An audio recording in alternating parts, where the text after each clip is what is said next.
All right, welcome back, guys. So I've decided to do, I guess, kind of a 2-in-1 contest video. So hopefully you guys don't mind. I think both topics for me kind of lump into one story, though, so I didn't want to do two different videos, kind of explaining the same thing. So hopefully, like I said, if you guys mind, I guess you can just disqualify me or whatever. It doesn't matter to me. So if nothing else, I just felt like rambling on about these books I found anyway in my older collection. I'll get into that in a second too.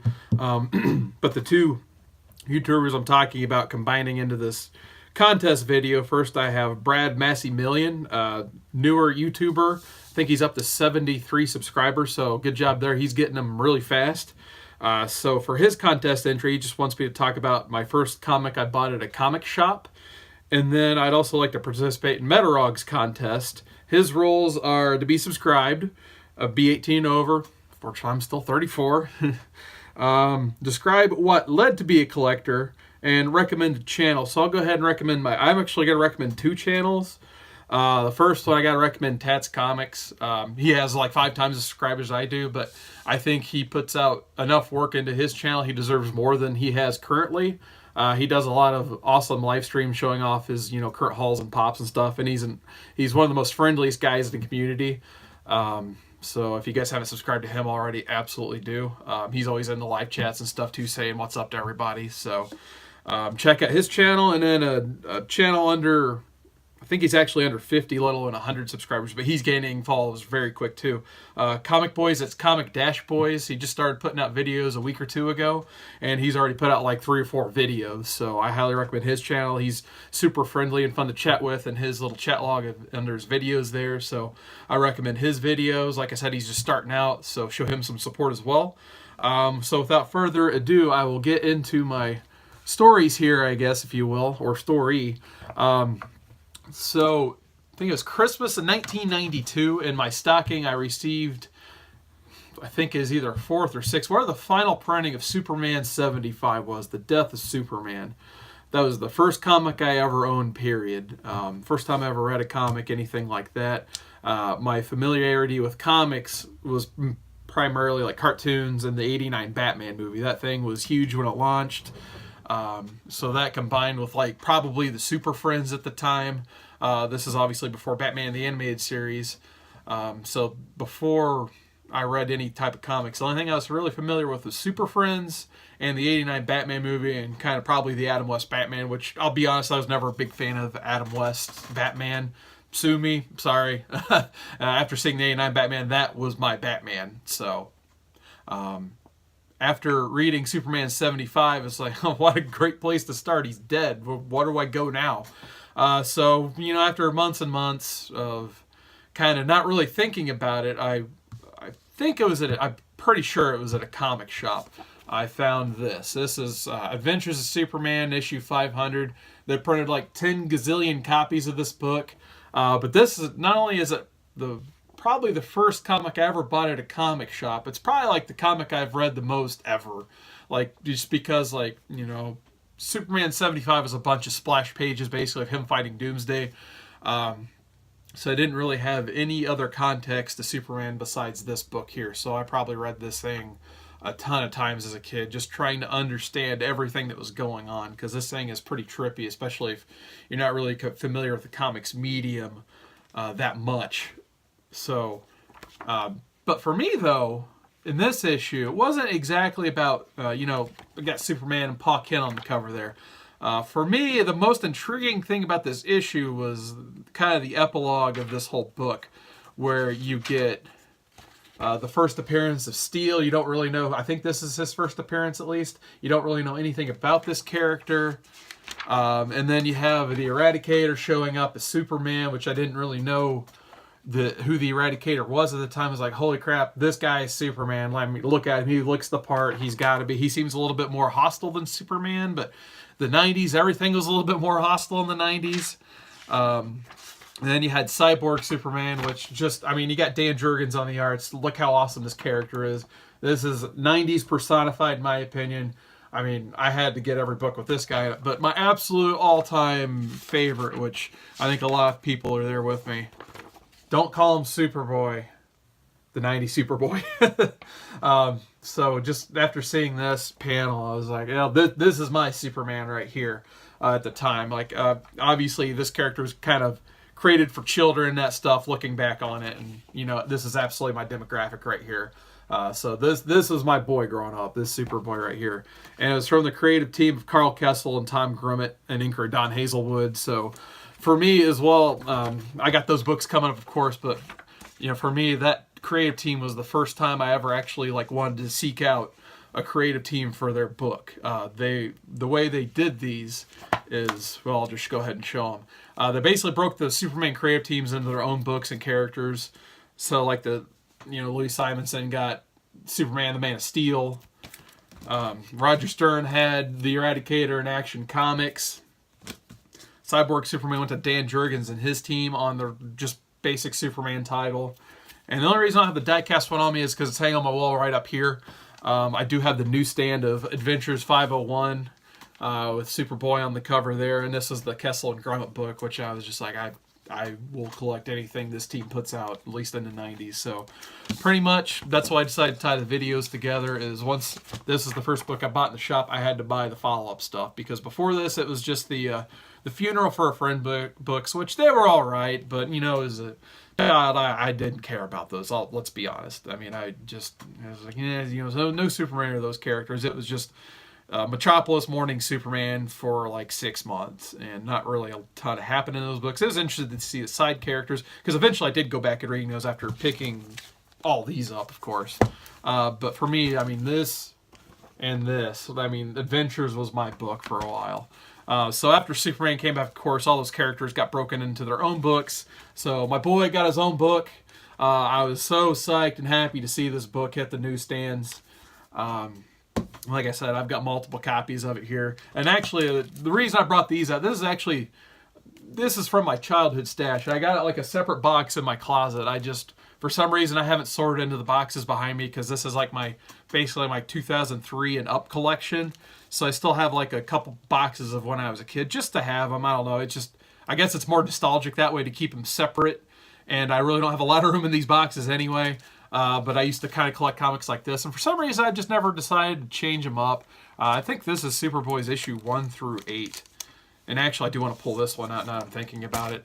Here's the 0 Hour issue 8. So this is the Superboy from the 70s or 80s, I think. I don't think it's Superboy Prime. It's been probably 20 years since I've read this issue. I just now pulling it out, and I just always remember really, really liking this cover and think how cool it was. But the reason I wanted to mention 0 Hour is that was my first big crossover. So that goes into me wanting to stay a collector, I guess, with the 0 Hour books, just because I had to follow, one of my favorite creators, Dan Jurgens, on this major thing. So this is how I kind of found out about the rest of the DC universe, aside from Superboy and Superman, Steel, and all those characters who kind of stayed after the death and return of Superman. I really had no clue about any of the other characters, obviously, besides Batman and Robin and, the characters I saw from the Super Friends. So these were just mind-blowing and amazing after reading The Return of Superman. This was the next step in my collecting hobby at the time. So I also have issue 3 on the backside there, but I just remember this cover, seeing that, I was like, oh my god, what's going on with the Flash and all that stuff. And actually, after reading these, I made sure to seek out the Crisis on Infinite Earths, because this is more or less just a quick sequel, or the way some people look at it now is more or less a band-aid for Crisis on Infinite Earths, just solving some of those questions that people had post-Crisis. So this was the 90s answer to Crisis on Infinite Earths. So I had to read this and then go back and read Crisis, and pretty much by the time I read all that, I was in deep to DC Comics. So that was kind of why I kept collecting. And my springboard into Marvel, so since we're showing books and talking, I may as well just keep going. DC versus Marvel Comics. So this was the next big crossover I had to pick up when I was a kid. And I just remember being so excited about this book. This was also around the time that the X-Men animated series was hitting TV screens. So I was just starting to get familiar with all of the X-Men and all that good stuff. So just to see some of the pair-offs and the characters, that's why I think Storm was a huge deal at the time, because of the X-Men animated series. They pretty much equated her to Wonder Woman, which even today I'm just nah, really? And I think this was that was also part of the fan voting. There's actually, I do have the handout describing the fan voting, which you could go on, I think it was like AOL.com. You could load up your 56K modem and go vote for 5 of the fights in this. And I remember I was really invested into this because you could vote between the clone of Superman, which, is my boy Superboy, and the clone of Spider-Man, which was the Ben Reilly Spider-Man at the time. So I'm like, well, there's no way that Spider-Man should be able to beat a Superman character, let alone a clone of clone of Superman and Superboy. So to my disappointment, the people voted for the Spider-Man clone, which I'm still bitter about to this day. But yeah, at least I guess Batman beat Captain America. So it kind of balanced out in who won and who shouldn't have won. Oh, and I think Storm beat Wonder Woman, which, like I said, I'm still trying to wrap my head around that. But yeah, I absolutely love these books as a kid. There's 4 of them total. They switched the art between them. I think Dan Jurgens got to do issues 1 through 3, and I can't remember right now who did. Probably Joe Mad, maybe. I could be completely wrong. Did issues 2 through 4. But I absolutely love these books as a kid. And another thing I loved, like I said, I'm just going to keep going until I run out of books here and describing my whole history of collecting in the 90s here, I guess. The Amalgam books. This is probably like the first time I tried to get a whole set of books. And I got these through mostly grocery stores and stuff like that. Because I guess I should have explained earlier, a lot of these Reign of Supermans I had to get from flea markets and stuff. I didn't really have a local comic shop at the time until probably DC versus Marvel was out. So to get some of these original books, I only saw them in flea markets and grocery stores. So around this time, I did discover a local shop next to me. They just didn't have a lot of these because, these books, believe it or not, were actually really hot at the time and selling off the stands. But my favorite probably was Spider-Man with nice Mark Ringo art. So obviously this is a merge between Spider-Man and Superboy. So like I said, went toward my demographic perfectly as a kid. So like I said, I think I ended up convincing my parents to buy me the whole line through a series of local shops, grocery stores, gas stations. I collected these things anywhere I saw them. Usually I try to get them 2 or 3 at a time because I'm not going to be like, so parents, can I get 12 comic books today? Probably like, how much is it? $2? No chance. So, but finally got all those. So the last 2 things I wanted to mention in terms of what kept me as a collector, I guess. I can't not mention Wizard Magazine. I bought these things every chance I get to. In terms of just, this is before, you find out things on the internet like seconds after they get announced. This is basically how I would find out about anything comic related. Up until, the internet boom in the 2000s, and I guess late 90s technically. But in the mid-90s, this one came out in April 95, it says. This is the top source for trying to figure out anything comics, to me at least. So, yeah, obviously nice Gen 13 cover there, so I brought it out. And they'd always have, nice handouts and stuff. I've tried to keep these as complete as possible. They'd always have, these cards and stuff. You could subscribe to a Valiant comic there, I guess. And I thought, Wizard was always decent about trying to plug at least Valiant and Image books, which I had no clue what they were at the time. So yeah, and then of course there's always a price guide at the back of these books too, which as time went on, the price guide became a bigger chunk of Wizards and stuff. But yeah, Wizard definitely kept me interested in everything I didn't know about, I guess you could say. So like I said, I got a ton of Wizards in that closet there. Maybe one day I'll crack open a few and we can read them together somehow. So I always found, especially now looking back 20 years back, there's some really interesting content in Wizards about, old values of stuff, what they were predicting to be hot, what actually turned out to be hot books, what was hot in the 90s and ice cold now. For instance, I think probably in this one or one of the later ones, the Topps X-Files books, which I collected those a bunch too when I was a kid in flea markets and stuff. Those things were very hard to come by, and now you can get them for $1 a piece. All right, the last book I have to show as a part of this whole thing. I'd be remiss if I didn't mention my love of conventions. And honestly, just the fact that, conventions have been very important in my collecting. I got to mention the first convention I ever went to. That would be Wizard World, Texas. So luckily I kept the program from that. A nice George Perez cover there.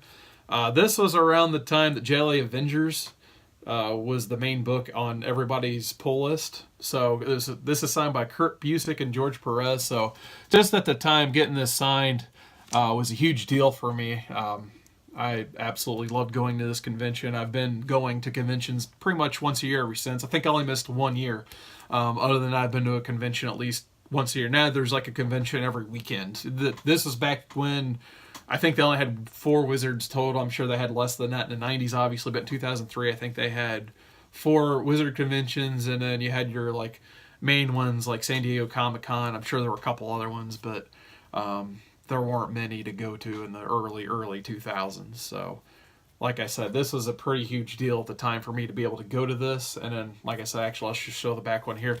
This is the Chicago one from 2004. I got that signed by, looks like David Finch, Chris Claremont, Brian Michael Bendis, Joe Quesada, and a few other people on there. So this is the first one I went to for an entire weekend. And like I said, after going to these conventions, there was no way I was ever going to stop collecting again. So that is it for everything I have to show.